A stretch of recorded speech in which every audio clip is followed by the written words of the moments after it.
여기도 오징어 저기도 오징어 바야흐로 오징어 전성시대? 요즘 젊은이들은 휴대폰으로 오징어를 본다는데 아니 잠깐 지금 보고 있는 게 오징어가 맞는 거유? 엥? 오징어는 먹는 건디? 에? 아이 참 오징어가 아니고 오징어 게임이에요. 오징어 게임. 그렇다. 어릴 적 우리네 운동장에서 하던 오징어 게임이렸다. 전 세계는 지금 오징어 게임 열풍중. 아유 뜨겁다 뜨거워.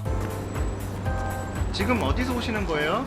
에? 아하하 그때 내가 오징어 게임 보려고 4시간 걸려서 저 광주에서 왔다 아나요. 아 제가 오징어 게임 보려고 그 부산에서 이래 첫차 타고 올라왔다 아닙니까? 내래 탈북했습니다. 오징어 게임 때문에요? 남조선 내밀아이들 활동사진 맹구는 실력이 아주 혁명적으로 훌륭하다 들었습니다. 오징어 게임 보려고 미국에서 왔어요. 스퀴드 게임 bring me Korea. 제발 나의 공중 제비를 멈추십시오. 오징어 게임 사랑해요. 물 건너 바다 건너 많은 사람들에게 사랑받는 오징어 게임. 그 비결이 무엇인지 궁금하다. 갑시다. 동아시아에 머물러 있던 한류가 이제는 전 세계로 흐르기 시작했습니다. 한국 문화를 마이너한 문화로 인식하던 예전과 달리 지금은 대중문화 중 일부분으로 받아들여지고 있죠. 수치상으로도 알 수 있는데 2012년 강남스타일의 초대박 히트를 기점으로 2015년 방탄소년단의 빌보드 차트 진입 후 꾸준히 성장해 9주 연속 1위, 2019년 기생충의 오스카 사관왕 수상까지. 외국인들의 머릿속엔 한국은 꽤 세련된 컨텐츠를 보유하고 있다라는 신뢰가 형성되기 시작했습니다. 하지만 그럼에도 쉽게 설명이 되지 않는데요. 그 나라의 가수나 영화가 세계적인 인기를 끌었다 한들 한국의 드라마가 전 세계인들을 흥분시킨 걸 설명하기에는 충분하지 않습니다. 특히 우리도 영미권 이외의 문화 콘텐츠는 일본 정도를 제외하고는 큰 관심을 갖고 있지 않고요. 세계적인 축구 선수인 리오넬 메시의 팬이라고 해서 아르헨티나의 드라마를 찾아보진 않듯이 문화적인 거리감을 좁히는 건 쉽지 않은 일입니다.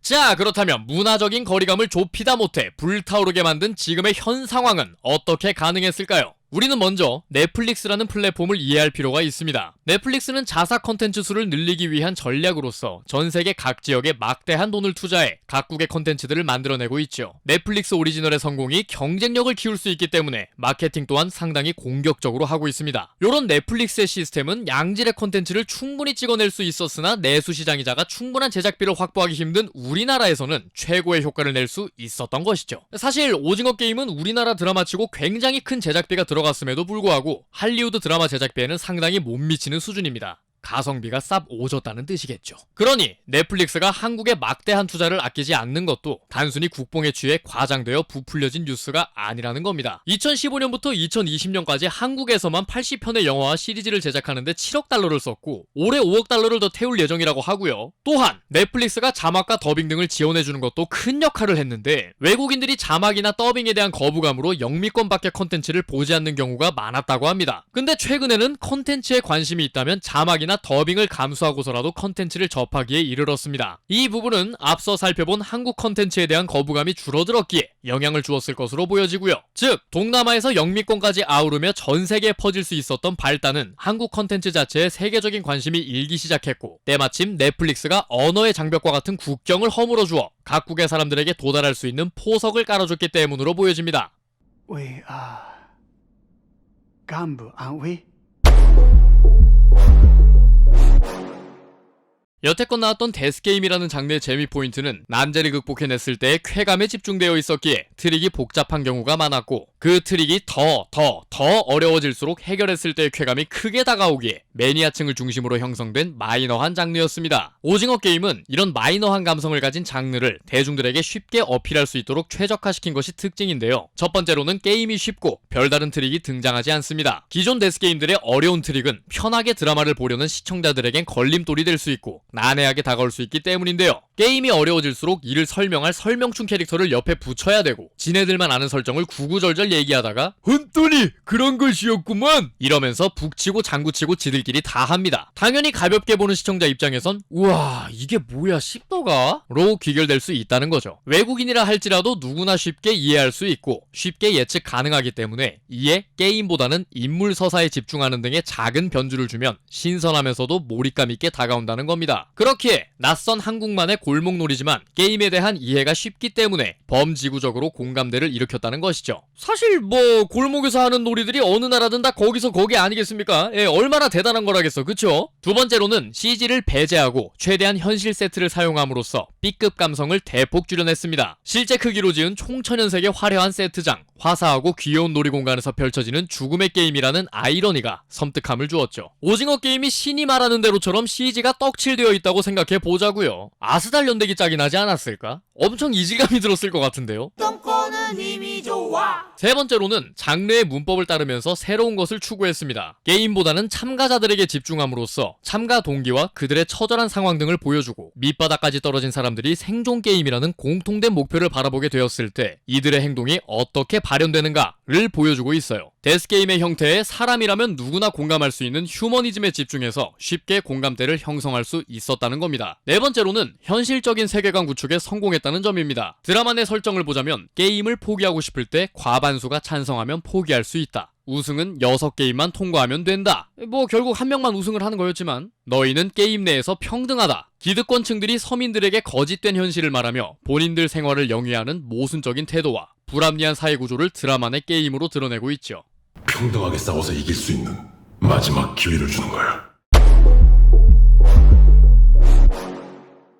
우리에게는 심파가 너무나도 익숙합니다. 좀비가 나와도 심파, 우주가 나와도 심파, 해외 타 장르의 심파를 섞는 일이 많다 보니 더욱이 피로감이 쌓여있는 상태이며 각각의 장르적 재미를 제대로 살려내는, 즉 심파로 뭉개놓지 않은 작품에 대한 갈증이 있는 상태지요. 반면 외국의 경우는 우리와 달리 심파에 대한 거부감이 덜하고 오히려 감정을 이렇게까지 터뜨려서 관객에게 전달하는 것에 대해 신선하게 느꼈다는 반응이 많습니다. 오징어 게임은 사람마다 정도 차이가 있겠지만 리뷰 영상에서도 지적하지 않았듯 그 심파가 과하지 않았고 억지스럽지 않게끔 잘 나왔습니다. 다만 이번에도 데스게임의 심파로 맛을 냈다는 점에 있어 한국 컨텐츠의 한계를 결국 뛰어넘지 못한 건 아닌가 우려가 되는 정도고요. 또한 앞선 리뷰 영상에서 지적했던 연기나 대사 같은 경우도 자막이나 더빙판으로 시청하는 외국인들에겐 문제가 되지 않았을 겁니다. 내용의 문제가 아니다 보니 신경 쓰지 않고 볼 수 있었다는 것이죠. 연타석 홈런의 주자들 킹덤, 기생충, 오징어 게임의 공통점은 계급, 계층의 단절과 갈등에 대한 비판의식을 담고 있다는 점입니다. 할리우드에서 흥행하고 있는 최근 영화들을 보면 마블, 디즈니를 비롯한 오락성 위주의 영화들이 많이 개봉하고 있는 추세였고 이런 분위기 속에 조커와 기생충이 현실 문제에 대한 메시지를 담아내어 대중들의 갈증을 해소시켜준 것처럼 할리우드 영화는 특정 시대를 반영하는 흐름이 있어 왔습니다. 바야흐로운 미국 사회가 대공황으로 우울하던 시절 반공주의, 영웅주의를 담은 미국을 영웅시하는 영화들이나 밝고 희망찬 메시지를 담은 영화들이 주를 이루었습니다. 이때 현대어로 홍머병, 그 당시 말로는 히피족들이 생겨나기 시작했고 베트남 전쟁을 무리하게 강행한 미국에게 반기를 드는 사람들 또한 생겨나기 시작했습니다. 이러한 청년 문화의 영향을 받은 젊은 영화 감독들은 맞아! 언제까지 밝은 면만 볼 거야? 사회 현실을 그대로 담아내는 영화도 필요해! 라고 의지를 다지게 되는데요. 이것이 1968년 뉴 할리우드 웨이브의 시작입니다. 보니 앤 클라이드로 알려진 우리에게 내일은 없다, 악마의 씨, 대부, 더티 에리, 차이나타운, 택시 드라이버, 비열한 거리 등등 미국의 민낯을 드러낸 영화들이 속속들이 나오기 시작했지요. 물론 블록버스터 영화들도 쏟아져 나왔지만 분명 2007년까지는 미국 사회를 고발하는 영화들이 어느 정도 히트를 치고 있었습니다. 미국의 의료보험 실태를 고발한 마이클 무어의 시코의 흥행 추이만 봐도 알 수 있죠. 2008년 아이언맨의 등장 이후 마블이 성행하면서 점차 사회 비판 영화가 줄어들고 어두운 현실을 외면하는 블록버스터 영화들이 박스오피스 차트에 줄을 이루었습니다. 안전빵이죠. 편하게 보기 좋고 재밌고 저도 좋아합니다. 그러던 와중 기생충이라는 영화가 나오고 조커라는 영화가 나와 초대박을 칩니다. 현실 문제에 대한 메시지가 담긴 영화들의 갈증이 있었다는 뜻이겠죠. 이런 분위기 속에서 현실 문제가 데스게임에 유기적으로 연결되어 있다는 것은 오징어 게임이 데스게임이라는 장르를 차용했으나 오락적인 재미만 추구하기보다는 보다 현실적인 사회 문제를 조명하고 있는 좀 다른 작품, 난놈이라는 인식을 주었다는 것이죠. 메시지가 얕지만 단순하기에 강한 소구력을 지녔고 심플했기에 대중들에게 쉽게 어필이 되었습니다.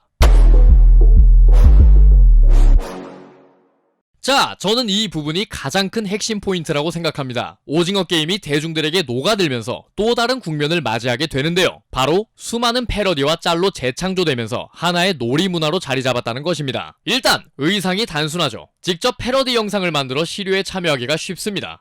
핑크색 점프슈트나 저지의 숫자만 박아 넣어도 대충 깔 나오고요. 할로윈 시즌과도 겹치면서 관련 수요가 급증했습니다. 요걸로 이제 중국 새끼들 이미 개꿀 빨고 있고요. 히트 치니까 존나 찍어낸데 하여간 돈 냄새는 기가 막히게 처맡아요. 그쵸? 다음 달고나 게임 방법이 쉽기에 참여하기도 쉬울 뿐더러 어차피 설탕 과자다 보니까 만들기도 쉬워요. 또한 기업들이 팔아먹기 좋은 형태죠. 심볼 박아놓고 팔면 5,000원, 오징어 게임에 나왔던 그 달고나 키트 2만원. 얘네들을 팔기 위해 자연스럽게 마케팅, 광고를 하게 되고요. 오징어 게임으로 유명해진 달고나, 그리고 달고나를 만드는 제품들을 통해 다시 오징어 게임이 언급되는 묻힌 순환이 형성되겠죠. 무궁화 꽃이 피었습니다. 요쪽은 실사 촬영이나 사람들이 직접 하는 형태보다는 어몽어스, 로블록스, 오버워치 워크샵, VR챗 같은 모딩을 할 수 있는 게임에서 퍼지기 좋은 형태입니다. 사실 이미 존내 핫해요.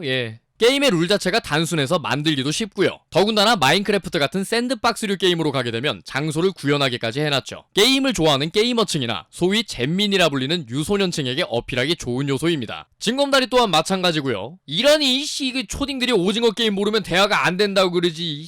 청불인데 추가로 게임 장소를 실제로 체험해볼 수 있는 명소가 되게끔 만든 넷플릭스의 개쩌는 마케팅까지. 이처럼 사람들이 참여하기 쉬운 구조의 게임들과 컨셉트들이 있는 드라마다 보니 즐거움을 돋는 MZ세대를 결집시키는 데 아주 큰 효과를 주었을 테고요. 오징어 게임이 전 세계적인 유행을 만들어낸 데에는 밈화를 통해 입소문이 퍼지게 된 것이 가장 큰 요인이라고 보여집니다.